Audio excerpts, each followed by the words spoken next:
ایسے موقع پر صنوبر کی اسے بات بار بار یاد آتی کہ یہ عورت زہیرہ ان دونوں کو غلام بنا کر رکھنا چاہتی ہے۔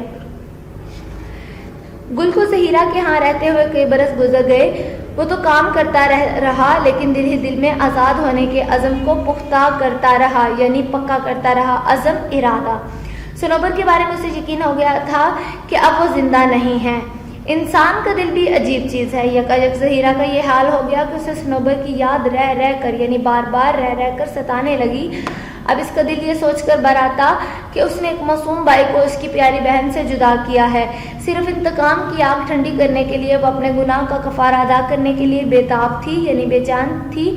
آخر ایک دن ایک تدبیر اس کے ذہن میں آئی۔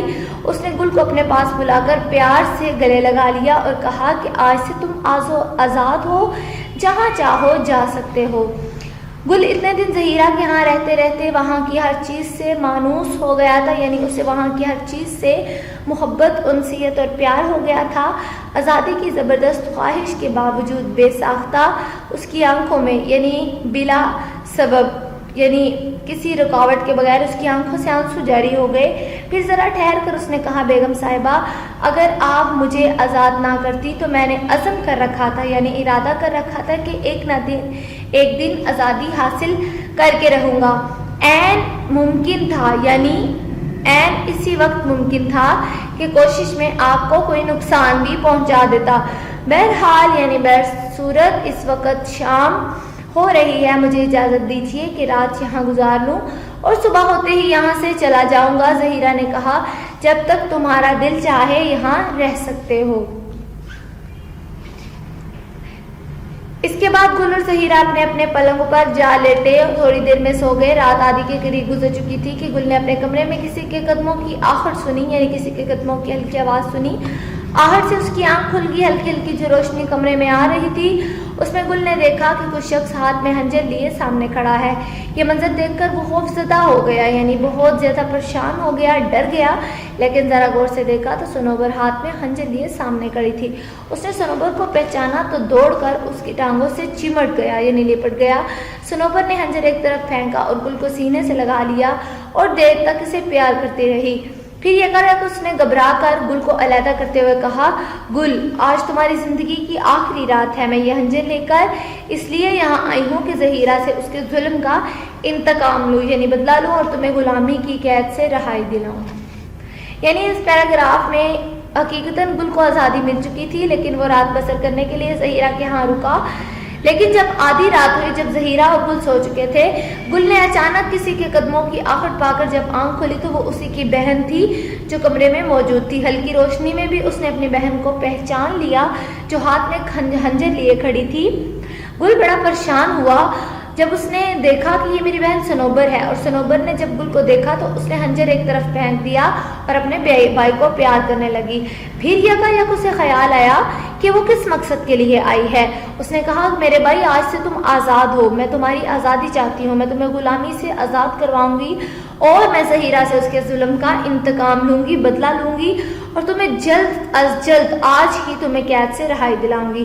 یہ کہہ کر اس نے خنجر ہاتھ میں اٹھا لیا۔ گل نے صنوبر کی یہ بات سنی تو اسے اپنی اور زہیرہ کی گفتگو کی ساری تفصیل سنا دی۔ صنوبر یہ سن کر بہت خوش ہوئی کہ زہیرہ نے گل کو آزاد کر دیا۔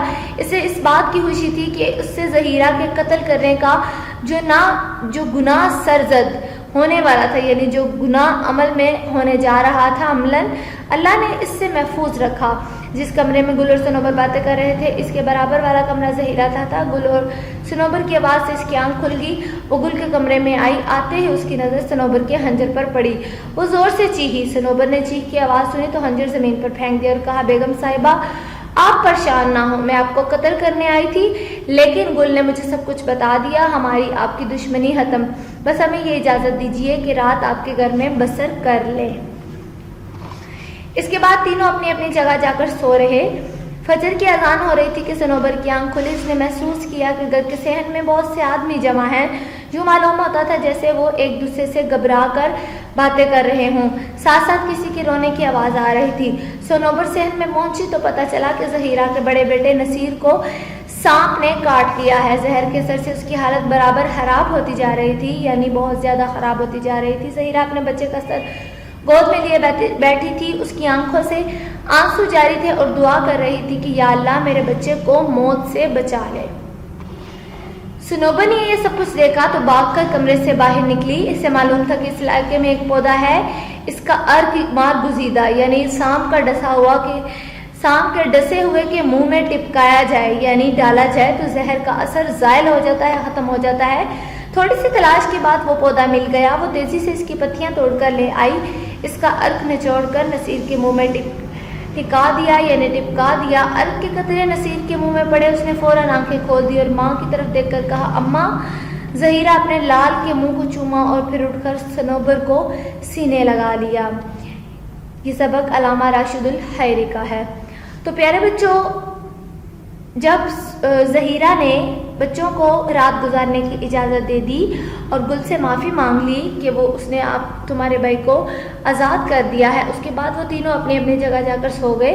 تھوڑی دیر بعد جب صنوبر نے آنکھ کھولی، جب سحری کا وقت ہو چکا تھا، فجر کی نماز کے بعد شہر میں لوگوں کے جمع اور رونے کی آوازیں آ رہی تھی۔ جب پتہ کرنے پر معلوم ہوا کہ ظہیرہ کے بیٹے کو سانپ نے ڈس لیا ہے۔ صنوبر نے سب دیکھا تو بھاگ کر گھر سے باہر نکل گئی۔ اسے معلوم تھا کہ اس علاقے میں ایک ایسا پودا ہے، یعنی وہ بلوچ خاندان سے تعلق رکھتی تھی اور وہاں کے رہنے والے جڑی بوٹیوں کو جانتی تھی، وہاں موجود جڑی بوٹیوں سے آگاہ تھی کہ کون سی جڑی بوٹی کس بیماری کے لیے ہے۔ تو اسے اس علاقے کے ایک پودے کا پتہ تھا جس کا ارک یعنی اس کا ارک نکالنے سے کسی سانپ کو ڈسے، جس شخص کو سانپ ڈس چکا ہو، اگر اس کا ارک اس کے منہ میں ٹپکایا جائے تو اثر ختم ہو جاتا ہے۔ تھوڑی سی تلاش کے بعد اسے وہ پودا مل گیا۔ وہ تیزی سے اس کی پتیاں توڑ کر لے آئی اور اس کا ارک نچوڑ کر نصیر کے منہ میں ٹپکا دیا۔ جوں ہی ارک کے قطرے نصیر کے منہ میں گئے، اسے ہوش آنا شروع ہو گیا اور اس نے فوراً آنکھیں کھول کے اپنی ماں کی طرف دیکھا اور لفظ اماں پکارا۔ ظہیرہ نے اپنے بیٹے کو دیکھا تو وہ خوشی سے بے حال ہو گئی۔ ظہیرہ نے اپنے لال کے منہ کو چوما اور اٹھ کر صنوبر کو گلے سے لگا لیا اور بالآخر اس نے صنوبر سے اپنے کیے کی معافی بھی مانگی۔ تو پیارے بچوں، ہماری پڑھائی مکمل ہوئی۔ آپ نے مکمل سبق کی پڑھائی کرنی ہے، مشکل الفاظ کے معنی یاد کرنے ہیں اور کسی ایک پیراگراف کی تشریح اپنی کاپیوں میں کچھ خط لکھنی ہے۔ شکریہ، اللہ حافظ۔